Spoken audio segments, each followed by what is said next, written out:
first, India's MSMEs are often called the backbone of the economy, contributing nearly 30% of the country's GDP and employing over 110 million people.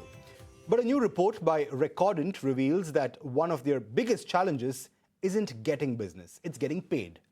Now, analyzing payment behavior across nearly 1.1 lakh MSMEs and more than 5 lakh transaction data points, the report finds out that almost 40% of invoices to MSMEs remain unpaid beyond 30 days, putting immense pressure on working capital and business growth. It also finds the national average invoice payment cycle stands at 73 days, highlighting the persistent cash flow challenges faced by small businesses. Now, for South India, the findings are particularly revealing. Hyderabad emerges as the country's best performing metro, with nearly 65% of all invoices settled within the first 30 days. Bengaluru, meanwhile, sees payments frequently slipping into the 31 to 60-day window, while Chennai records a larger share of invoices stretching well beyond 60 days, signaling more persistent payment delays. So why are two of India's biggest business hubs lagging behind Hyderabad?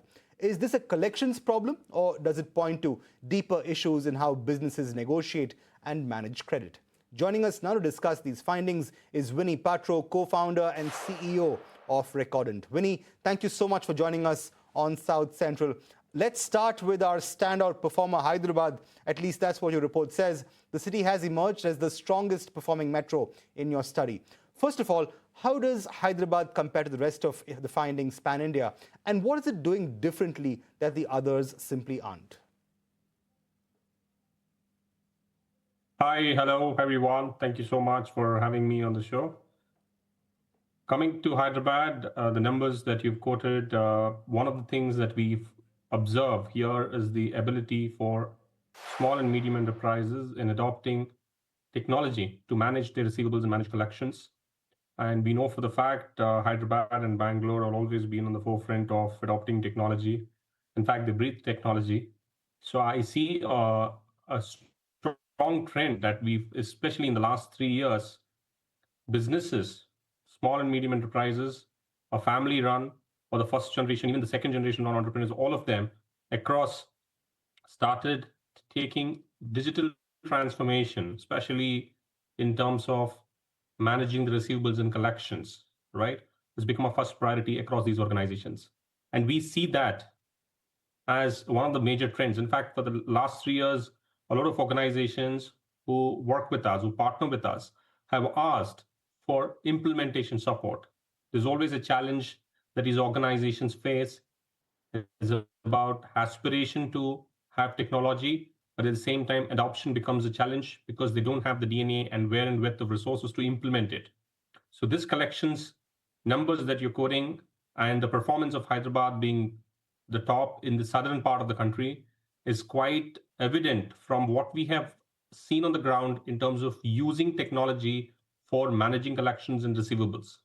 Also, in the last 6 months, especially in the last 6 months, we've seen Hyderabad businesses are stepping up to use data to predict collections, use data to predict defaults. So that's quite an interesting trend. Thanks to everything that's happening around with AI and tech, and then so much awareness around it, business owners, small and medium enterprise business owners are stepping up to use technology to make sure their receivables and collections are improved. Further cash flows are taken very seriously in terms of managing it, rather than earlier it used to be like more of a chalta hai attitude, but then now things are becoming quite serious among the SMEs in terms of implementing technology and using these, right? And the other aspect. Right. Yeah, so Winnie, so Hyderabad MSMEs, I agree, are doing everything right. But let's move further south and take a look at what's happening in Chennai and Bengaluru next. Now, both cities are home to some of India's largest manufacturing, tech, and startup ecosystems. But why are invoice payments here in both these cities still taking significantly longer? I mean, Bengaluru is still a little better off, but it is still lagging behind Hyderabad. Chennai, of course, far worse. What's happening here? Well, Bengaluru, Chennai, if you look at from a manufacturing or a trading standpoint, they operate very differently. Chennai, in fact, in terms of the age of businesses, if you look at, they're far more higher compared to the age of businesses that you see in Bengaluru. And the trade that happens in Chennai and the manufacturing hub, the Tamil Nadu, we all know for the fact is the largest, manufacturing hub after Maharashtra in the country. Now, in Chennai, what we have seen is that there is a lot more trust-based uh, ecosystem that enables extending credit based on certain guidelines where they've been doing the business for almost decades now. In fact, we've seen some of the guidelines have been there with some of the businesses in Chennai for more than 30 years, some of them for even close to 50 years. If you see the legacy of those businesses, the legacy of those, uh, how they operate, right, has been quite consistent, and they have somehow not just managed, but they somehow sort of got used to in terms of the delay of, if you see the numbers in Chennai are far more higher, right? We're talking about something like 60 plus days in Chennai, whereas in Hyderabad, we're talking about a number like 30 days, right? So if in Chennai, especially, we have seen the factor of boundaries of familiarity coming into the picture. They they operate in that familiar boundaries, and there yet we've not seen. Of course, it's a SaaS capital also, but we have not really seen the kind of uptake. There is an uptake. I'm not denying that, but the kind of an uptake that happened in Hyderabad did not happen in Chennai, and we are seeing Bangalore for that the other instance of for the Bangalore. Surprisingly for us, while of course the tech entrepreneurs, the first Right. generation entrepreneurs in Bangalore has been able to adapt really well. But when Right. it comes to second and third generation entrepreneurs who are running these small and medium enterprises in Bangalore, we've seen that adoption is not as good as the first generation entrepreneurs who started in Bangalore. But Right, in Vinny. Hyderabad, There are clear differences in how these MSMEs operate in terms of payment across these three cities. But I think the more fascinating part of that report itself is that it argues that delayed payments, whichever city they may be, are a systems problem rather than a collections problem. Could you care to elaborate or explain what exactly that means? yes, we have seen the problem is very systematic here, because for a long time, even when businesses started using in the early 2000s, when they started adopting the accounting systems, digital way of bookkeeping, even after that, we have not seen the changes that should ideally take place in extending credit. For example, a manufacturer, the way he has been operating to assist the distributor has not changed over time. So the system itself accepts a delay as a very normal thing, right? It is a normalcy. We say that if a mediocrity is a benchmark, that's where the whole system considers 60 days is okay for us to receive payments. And there are cities where they think 75 days is okay. And there are sectors, especially in some cities, again, they consider 90 days is okay. So the systematic understanding of how the businesses are operating in certain sectors, in certain cities, we see it is a systematic problem, right? So for the fact that it's the transformation that is required, and the understanding these SMEs understanding that can be done better, and this is a problem that they're actually facing. I mean, most of them, in fact, do not consider that this is a problem until Right. recently, You right? know, Until it really hits them with a negative cash flows. right, but Vinny, even as you say this, the fact is that the introduction of Section 43BH to the Finance Act, one might say, would actually incentivize timely payments to MSMEs. Has that begun changing payment behavior on the ground, or is its impact still limited? So Section 43BH is actually a good thing, but it only kicks in at the end of the financial year, right? When you're closing your books, that's when the Section 43BH kicks in, where the Right. payments that are not being paid have to be reported as profits. Now, what will happen in the remaining part of the year, the rest of the part of the year, if your payments are being delayed, and then your Section 43BH has no implication on that, Huh. right? So Section 43BH is one way solving the problem of the 360 plus days delays, or probably 270 plus days delays, but not the ones that supposed to be tackled for our 45-day guidelines we have set up by the government of India.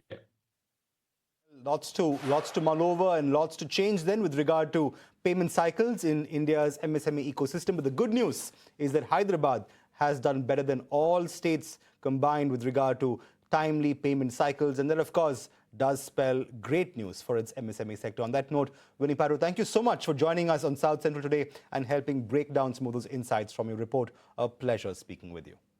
Thank you.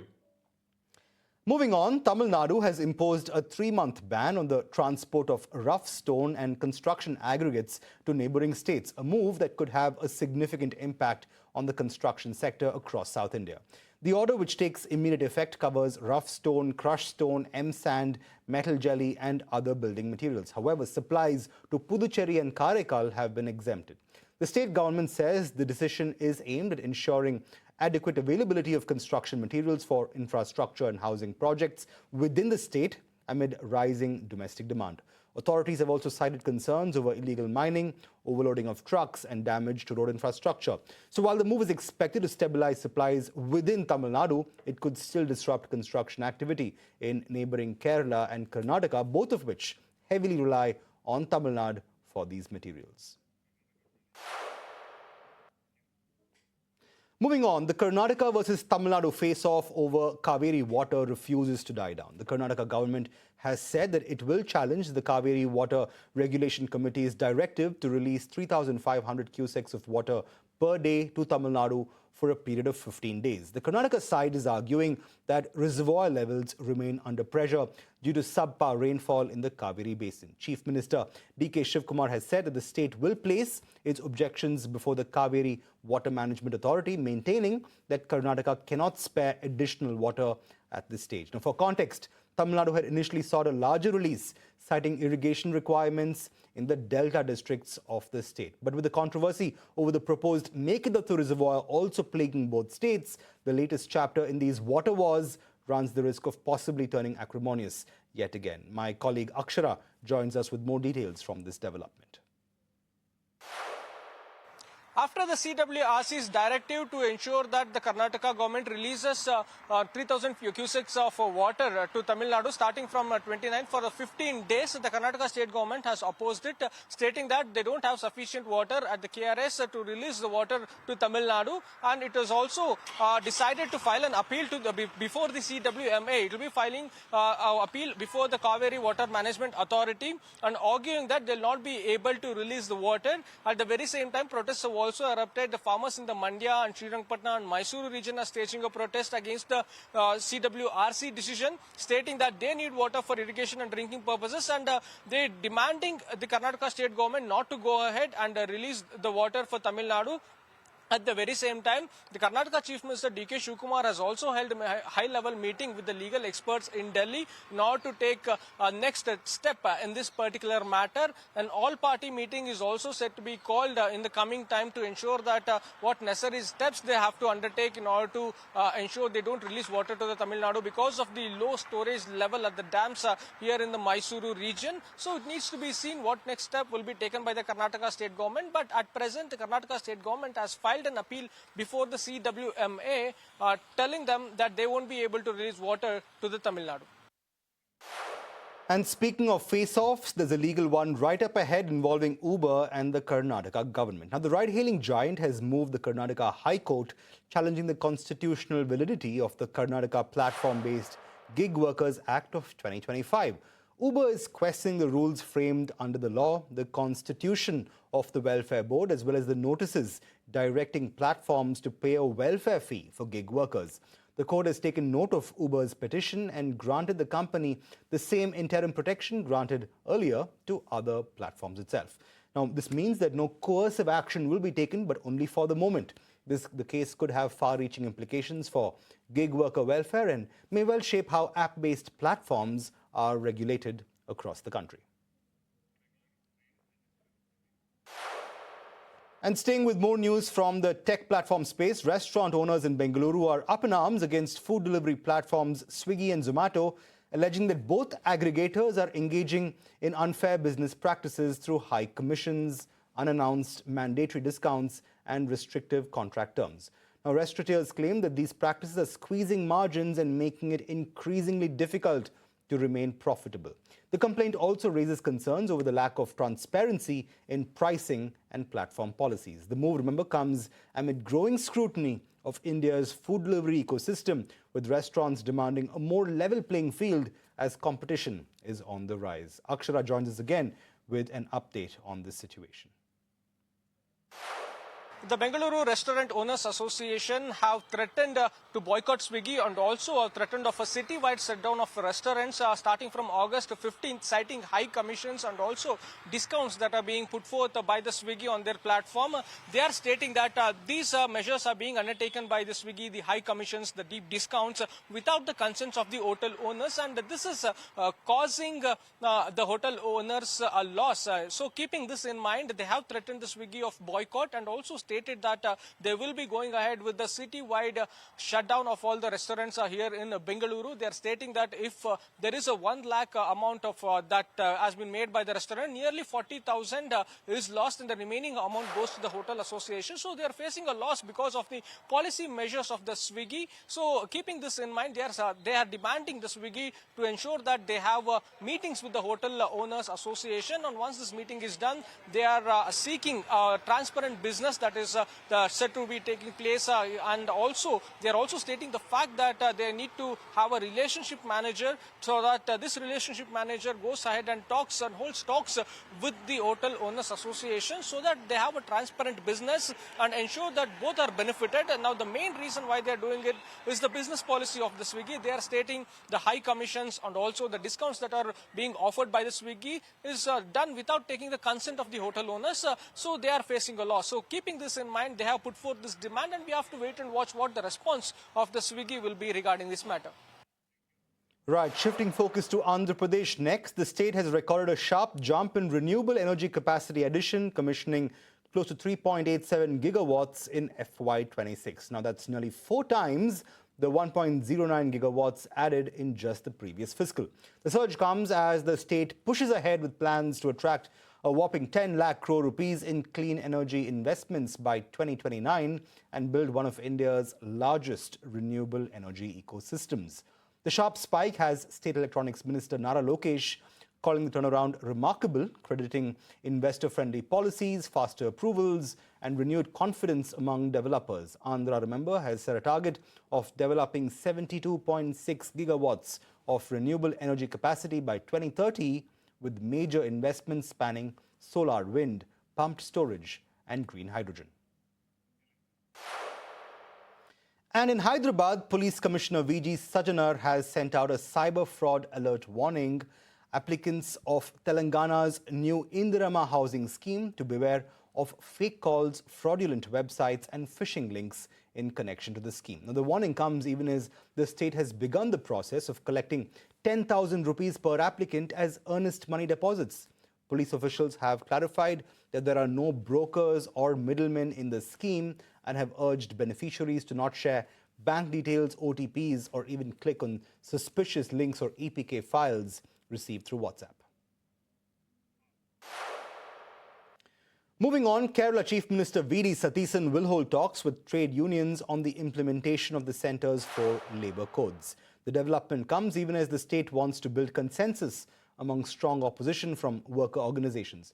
Now, several unions on their part have raised concerns over the impact that these reforms would cause on labour rights in Kerala. Now, the state, remember, remains the only one in India that has not implemented the country's new labour code just yet, which the Chief Minister pointed out could impact its very labour rights in the first place.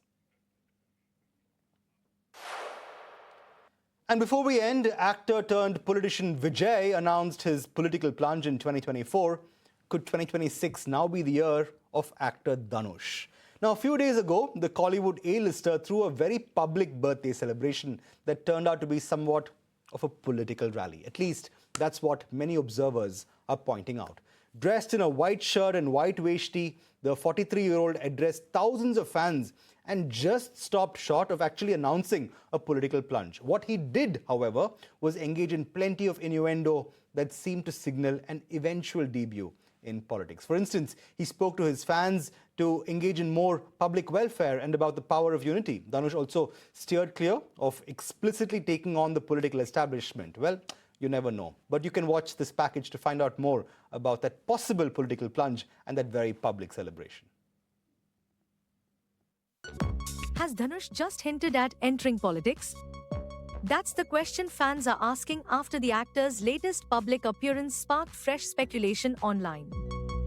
The actor-director attended a blood donation camp organized by his fan club, where he delivered a heartfelt message that quickly grabbed everyone's attention. Instead of talking about films or celebrations, Dhanush urged his fans to use their strength and unity to help society. Addressing the gathering, he said, "So many people are gathered in one place. There's a great power in this kind of unity. We need to give that unity a purpose. Beyond just audio launches and meetups, we need to engage in even more welfare activities. Understand the needs of the people in your area, the families living around you, and help them in whatever way possible. Do whatever help you can for them. I need to feel even prouder of you. I believe you will do it." His speech immediately went viral on social media. Many users felt that Dhanush's words sounded similar to the kind of public outreach often seen before a political entry. The timing also caught people's attention because Thalapathy Vijay, who recently entered politics and went on to become the Chief Minister of Tamil Nadu, had also focused on public welfare before launching his political journey. Soon, social media was flooded with reactions. One ex-user wrote, "His body language and speech delivery speaks his path forward." Another commented, "Another actor to politics depends on Vijay performance. If he does good governance, people will have faith on actors, otherwise no chance, in my opinion." A third user added, "Waiting for his political entry. Maybe he will join Vijay's TVK." Despite all the speculation, it's important to note that Dhanush has not made any official announcement about entering politics. During the same interaction, Dhanush also addressed another topic that has been making headlines, the National Film Awards. The actor reacted to the debate surrounding his directorial Ryan, which won the National Award for Best Tamil Film. Showing humility, Dhanush admitted that there were definitely better Tamil films released in 2024 than Ryan. However, he also urged everyone to look at the bigger picture and celebrate the achievement of Tamil cinema. He pointed out that a Tamil actor had won 2 national awards in the same year, calling it a moment of pride. This year, Dhanush received a special mention for his performance in Captain Miller, while his directorial Ryan won the award for Best Tamil Film. Even though these wins were celebrated by many fans, they also sparked debate online.